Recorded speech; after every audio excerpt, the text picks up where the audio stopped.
देखिए gamma function क्या होता है। जैसे हमने बीटा फंक्शन क्या बताया था कि बीटा फंक्शन एक प्रकार के इंटीग्रल लिखने का तरीका है, तो लिखा हमने कहा उसको बीटा फंक्शन कहते हैं। वही गामा फंक्शन भी एक प्रकार के इंटीग्रल का लिखने का तरीका है कि अगर कोई इंटीग्रल ऐसा लिखा हो, integral 0 to ∞ e⁻x into x power n minus one, e⁻x into x power n minus one dx, अगर इस प्रकार का कोई इंटीग्रल लिखा हो तो इसको हम गामा फंक्शन कहते हैं। ठीक है, और यहाँ पर n जो है ना वो ग्रेटर देन 0 होगा, बट मे ने बट ना लिखिए, मे और मे नॉट बी इंटीजर। मतलब ये इंटीजर हो भी सकता है, नहीं भी हो सकता है। मतलब n पॉजिटिव होगा लेकिन फ्रैक्शन में भी आ सकता है, n 1/2 भी हो सकता है, 1/3 भी हो सकता है। और इसको इंडिकेट कैसे करते हैं गामा को? देखो गामा ऐसे लिखा जाता है, ऐसे। अब थोड़ा सा हल्का ऐसे नीचे बना दो, इसको गामा एन लिखते हैं। गामा का तरीका होता है ये ऐसे बना दिया जाता है हल्का सा, मतलब कहीं कहीं पर केवल ऐसे बना हुआ है और थोड़ा आप नीचे बना दीजिएगा, ये गामा एन होता है। ये गामा को इंडिकेट करने का तरीका है। ठीक है, तो लिखिए गामा। अब इसकी वैल्यू निकलवाते हैं। अब गामा की वैल्यू कैसे निकाली जाएगी, नोट करिए। नहीं, हम इसको इंटीग्रेट करेंगे तो कोई फायदा नहीं इंटीग्रेट करने से, तो गामा की वैल्यू गामा के टर्म में यहाँ नहीं है। फिलहाल इसका इंटीग्रेशन हम बता देते हैं कि इसको सॉल्व कैसे किया जाएगा। तो गामा की मतलब ये तो डायरेक्ट लिख देंगे, अब गामा एन होता है। ठीक है, अब एक स्टेप आप चाहो बढ़ा दो इसको। देखो अगर मैं इसको इंटीग्रेट करूं तो इसमें फर्स्ट किसको मानेंगे, सेकंड किसको मानेंगे? देखो ये भाई साहब कभी खत्म नहीं हो सकते, ये तो यही बने रहेंगे। इसका इंटीग्रल भी यही होता है। और आइलेट के हिसाब से फर्स्ट किसको माना जाएगा, हैं? आपको मालूम है कैसे बोल रही है? मालूम है? अच्छा, इनको इसको फर्स्ट मानेंगे। थोड़ा थोड़ा याद है तो हम पूरा पूरा याद करा देना है। ये आई लेट होता है।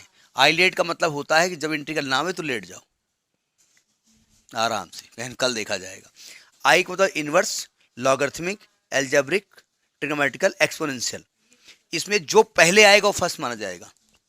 ये है एक्सपोनेंशियल, ये है एल्जेब्रिक। पहले कौन आ रहा है तो उसी को फर्स्ट माना जाएगा, एल्जेब्रिक को फर्स्ट माना जाएगा। और उसका दूसरा भी कारण है, क्योंकि एल्जेब्रिक है एक्स पावर एन, और एक्स पावर एन का डिफ्रेंसिएशन पावर में एक कम हो जाता है, पावर घट जाती है ना, तो धीरे धीरे हाँ डिफ्रेंसिएशन करते हैं ना फर्स्ट का, तो यदि इसका डिफ्रेंसिएशन खत्म हो जाएगा ना।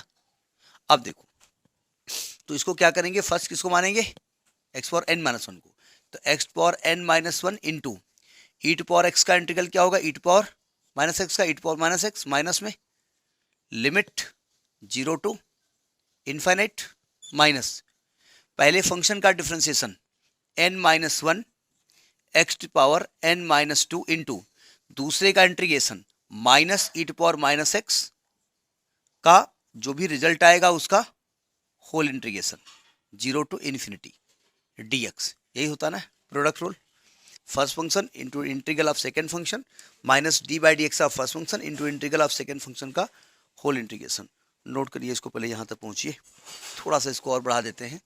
ये माइनस बाहर लिखे दे रहे हैं, ये आएगा e to power minus x into x to power n minus one 0 to infinite, minus ये एन माइनस, देखो ये माइनस ये आएगा ना बाहर तो प्लस हो जाएगा, एन माइनस वन बाहर, integral 0 to infinite e to power minus x into x to power n minus two d x. ठीक है, अब सबसे बड़ी प्रॉब्लम हमारी ये लिमिट कैसे रखें, लिमिट ऑपरेट करनी हमारी समस्या है। तो लिमिट ऑपरेट करना आपको आना चाहिए, लिख दें डायरेक्ट। नहीं है जब मैं रखूँगा इन्फिनिटी तो वैल्यू तो इन्फिनिटी आ जाएगी ना, तो इन्फिनिटी तो आ नहीं सकती, तो क्या करें हम? अब इसकी लिमिट पहले सॉल्व करनी पड़ेगी आपको। अगर आपको इसका रिडक्शन फार्मूला ये है, ये जो हम प्रूव कर रहे हैं इसका रिडक्शन फार्मूला है। रिडक्शन बोले तो इसकी वैल्यू धीरे धीरे घटेगी, वैल्यू कुछ नहीं निकलेगी, घटेगी। दो घट गई यहाँ पर, पावर एक कम हो गई ना, बस इसको सॉल्व करना है। वैल्यू तो इसकी जीरो आनी है, जानते हैं, लेकिन कैसे आएगी ज़रा समझिए सावधान। जब हम रखेंगे जीरो तब तो जीरो आ जाएगा। अब ज़रा इन्फिनिटी देखते हैं। अब इसका एक क्वेश्चन नंबर डाल दो 1, क्योंकि इसको हम बाद में यूज़ करेंगे। देखो हमको लिमिट रखनी है x tending to infinity x e to power minus x into x to power n minus one, इसकी वैल्यू आपको चाहिए। अब मजबूरी है, मैं यहाँ रख नहीं सकता। क्यों? उसका रीज़न है, अगर मैं इसको रखता हूँ तो इन्फिनिटी बार इन्फिनिटी आ जाएगी वैल्यू। कैसे? ये अपान में जाएगा, ई टू पावर माइनस एक्स हो जाएगा, ई टू पावर प्लस एक्स हो जाएगा। तो जब ई टू पावर एक्स को रखेंगे इन्फिनिटी तो ये वैल्यू इन्फिनिटी आ जाएगी। तो डिनोमिनेटर में क्या आ जाएगा? इन्फिनिटी, और ऊपर भी infinity. Infinite upon infinite undetermined, तो ये तो हम कर नहीं सकते। तो उसके लिए एक तरीका देखिए क्या होता है। देखिए हम करेंगे ये limit n tends to infinity. अगर रिडक्शन फार्मूला आ गया गामा फंक्शन का तो उसको करने का तरीका ये है, इसको लिखा रहने दो x power n minus one और ई टू पावर एक्स को अपान में कर दो। कोई दिक्कत? अभी लिमिट नहीं रख सकते, क्योंकि लिमिट तब तक नहीं रख सकते हैं जब तक कि ये वैल्यू कुछ कैलकुलेट ना हो जाए। जब कुछ भी नहीं बचेगा, अकेला स्टेप आएगा, तब इन्फिनिटी रख सकते हैं, यहाँ नहीं रख सकते। अब देखो ध्यान से, limit n tending to infinity, सावधान, वन अपान, अभी इसको हम छोड़ देते हैं। ई टू पावर एक्स की सीरीज खोलो, 1 plus x square upon factorial 2 plus x cube upon factorial 3 plus so on up to infinity. E to power x की सीरीज होती है। अब ये तो काम हो गया, अगर यहाँ मैं इन्फाइनाइट रख देता हूँ तो समथिंग अपान इन्फाइनाइट जीरो होता है। ठीक है, अब हम करेंगे ये, जो ये एक्स की पावर है ना, इससे इसको डिवाइड कर देते हैं। एक्स की पावर एन माइनस वन, इसके भी नीचे कर देंगे एन माइनस वन, इसके भी नीचे कर देंगे एन माइनस वन, सबको डिवाइड कर देंगे। कोई दिक्कत? सबको डिवाइड कर देंगे। अब देखो यहाँ पर ऊपर जाएंगे तो एक्स पावर आएगी, यहाँ पर आएगी ना एक्स पावर। तो जब आप इन्फिनिटी रखोगे, मतलब ये अपान जो लिखा है ना, ये ऊपर जाके सब्ट्रैक्ट हो जाएगा, तो नीचे एक्स का टर्म आ जाएगा, सिंगल टर्म। और जब रखेंगे जीरो, सॉरी इन्फिनिटी, तो नीचे इन्फाइनाइट आ जाएगा। और समथिंग अपान इन्फाइनाइट क्या होता है?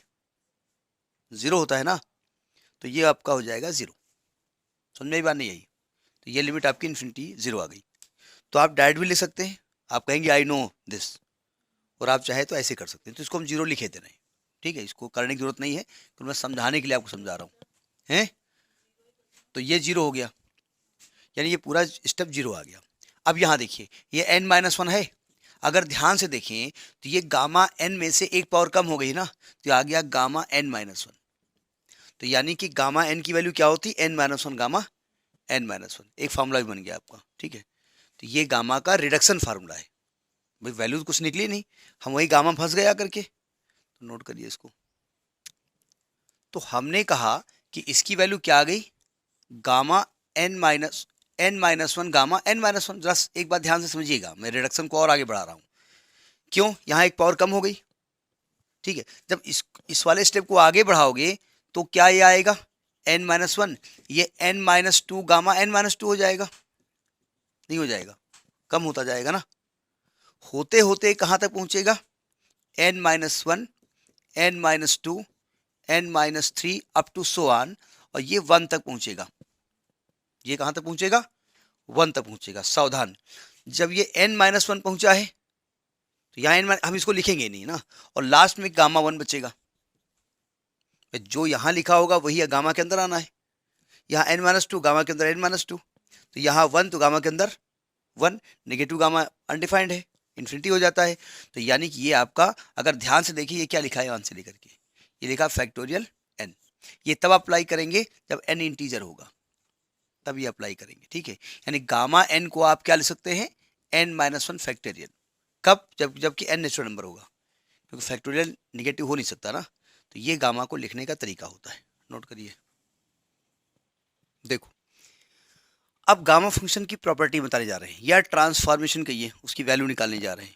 पहली प्रॉपर्टी ये है, अभी हम जब गामा को रिडक्शन फार्मूला दे रहे थे आपको, तो लास्ट में गामा वन आया था, और गामा वन को हमने क्या लिख दिया था? वन। वही प्रूव करना है कि गामा वन की वैल्यू क्या होती है? वन होती है। ये दिखाइए आप। कैसे दिखाएंगे? देखो, इसको प्रूफ करने जा रहे हैं।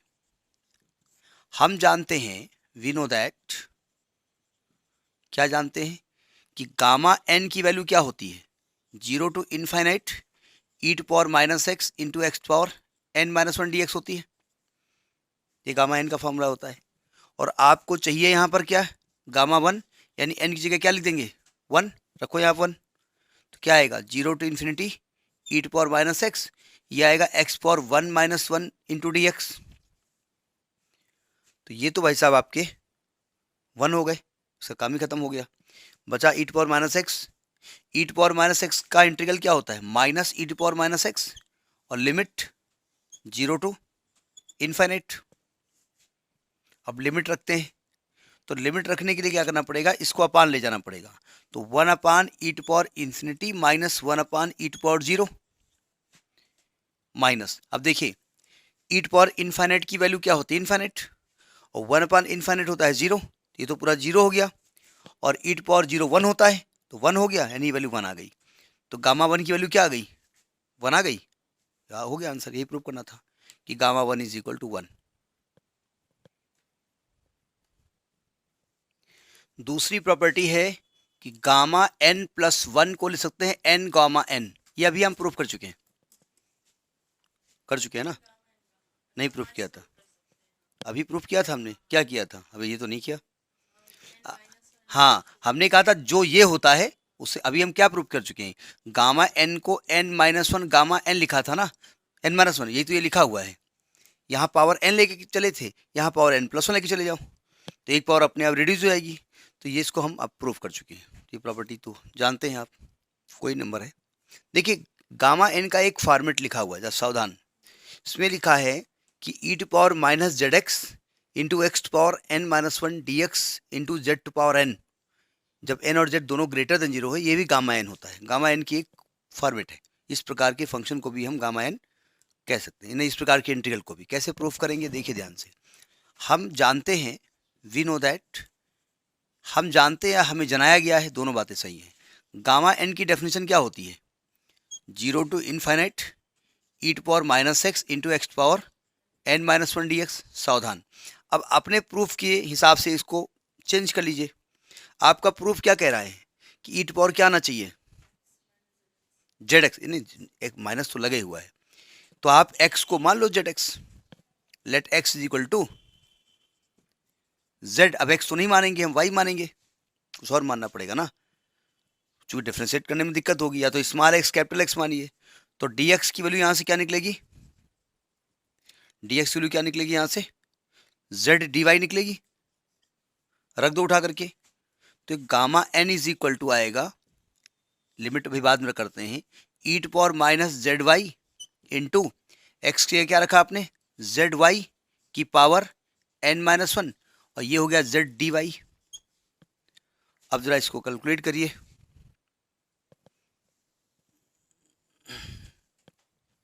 तो ये है gamma n is equal to,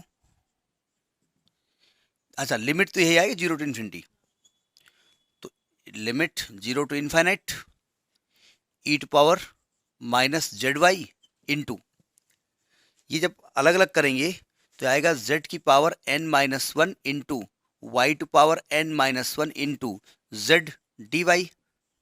ये z की पावर, ये z की पावर प्लस हो जाएगी, तो ये क्या बन जाएगा, z की पावर n बन जाएगा।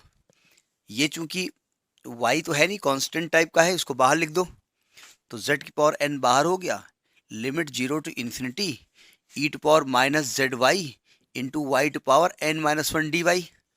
ये गामा फंक्शन तो लिखा हुआ है, इसको आप चाहे तो x लिख सकते हैं, यानी इसको लिखा जा सकता है z की power n integral 0 to infinity e to power minus z x into x to power n minus 1 d x.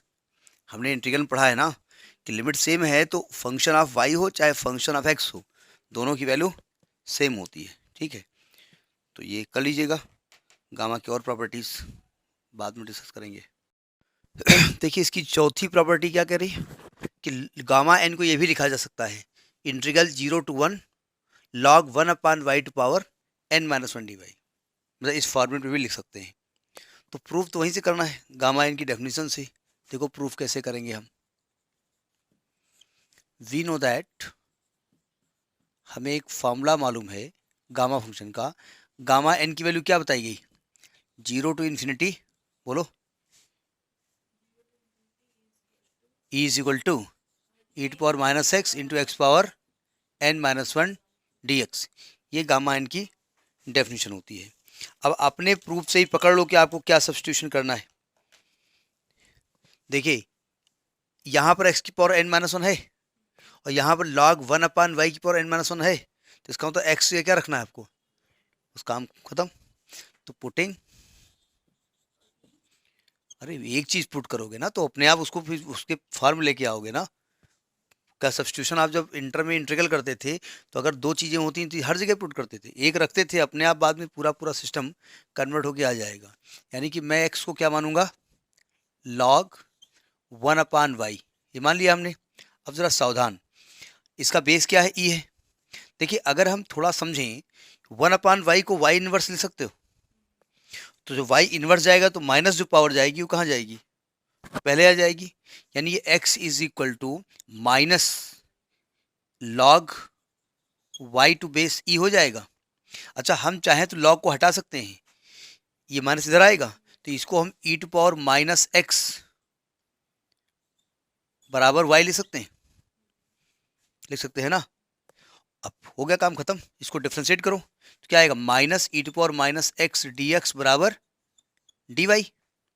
यानी कि e to power minus x d x को क्या लिख सकते हैं, माइनस का डी वाई लिख सकते हैं। रख दो, उठाकर सब्स्टिट्यूट कर दो। तो यहाँ पर इधर क्या चल रहा है, इधर चल रहा है गामा एन, इधर क्या चल रहा है, देखो जरा, e to power minus x d x, e to power minus x d x की जगह क्या रखा, माइनस डी वाई, और इसको आपने क्या माना है, लॉग 1/y। तो ये क्या बन जाएगा, ये बन जाएगा लॉग 1/y की पावर n-1, ये माइनस का dy। अब जरा लिमिट चेंज करते हैं, देखो ध्यान से, सावधान। आप जानते हैं x की वैल्यू रखनी है और y की वैल्यू निकालनी है ना। तो अगर ध्यान से यहाँ देखें तो क्या y को 1/e⁻x लिख सकते हैं, इतना दिमाग लगा रहे हो, भी निगेटिव पावर नीचे आएगी पॉजिटिव हो जाएगी। x को रखेंगे 0 तो e⁻0 क्या होता है 1, तो y की लोअर लिमिट क्या हो गई 1, ठीक है। x रखेंगे इन्फिनिटी, तो जब x को इन्फाइनाइट करोगे तो e⁻∞ इन्फाइनाइट हो जाएगा और 1/∞ 0 हो जाएगा, तो अपर लिमिट क्या हो जाएगी 0। क्या इस माइनस को हटाया जा सकता है, माइनस बाहर आ जाएगा ना, तो इसको हम माइनस को हटा के क्या करेंगे, लिमिट को इंटरचेंज कर देंगे ना, 0 to 1 लॉग 1/y की पावर n-1 dy हो गया एक फॉर्मेट। तो गामा एन की वैल्यू ये भी होती है, ठीक। करिए इसको, देखिए अब प्रूफ करते हैं क्या है कि भाई gamma n+1 is equal to integral 0 to infinity e⁻⁻y की पावर 1/n dy। देखो प्रूफ करते हैं, आप लिखेंगे गामा फंक्शन, ठीक है, फिर अपना दिमाग लगाएंगे सब्स्टिट्यूशन कैसा हो रहा है। हम गामा फंक्शन जानते हैं, वी नो दैट, हर जगह वी नो दैट हो जाएगा कि gamma n is equal to क्या होता है, 0 to infinite e⁻⁻x into x⁻n-1 dx, यही होता है ना।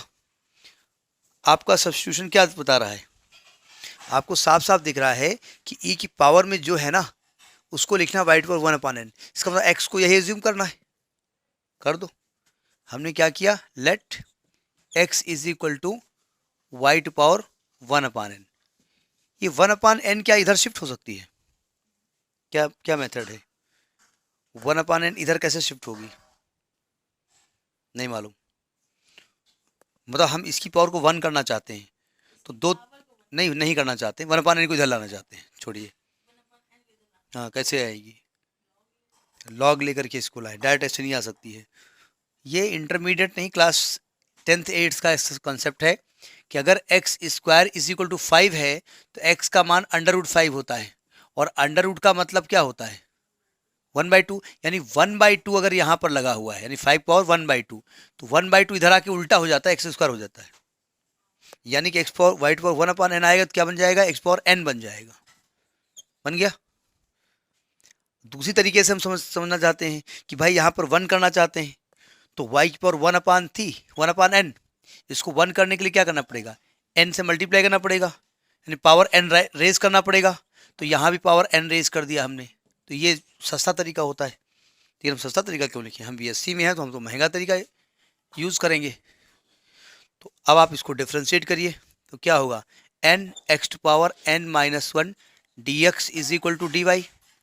तो ध्यान से यहाँ देखिए क्वेश्चन 1 में इसको आपने मान रखा है x की जगह y की पावर 1/n, और इसकी जगह क्या आ रहा है एन इधर जाएगा ना, इसकी जगह क्या आएगा, एन को इधर ले जाओ, तो ये आएगा आपका, इसको जब लिखेंगे बाई इक्वेशन 1 तो क्या आएगा, gamma n is equal to, limit बाद में रखते हैं, e to power minus y की power 1 upon n, x to power n minus 1 d x की वैल्यू क्या होगी, इधर आएगा ना, d y upon n, d y upon n. इधर लिमिट चेंज करते हैं, लिमिट कहाँ रखोगे, यहाँ रखोगे ना, एक्स रखोगे 0 तो वाई भी 0 आएगा, एक्स इन्फाइनेट वाई भी इन्फाइनेट, तो लिमिट 0 टू इन्फिनिटी रहेगी।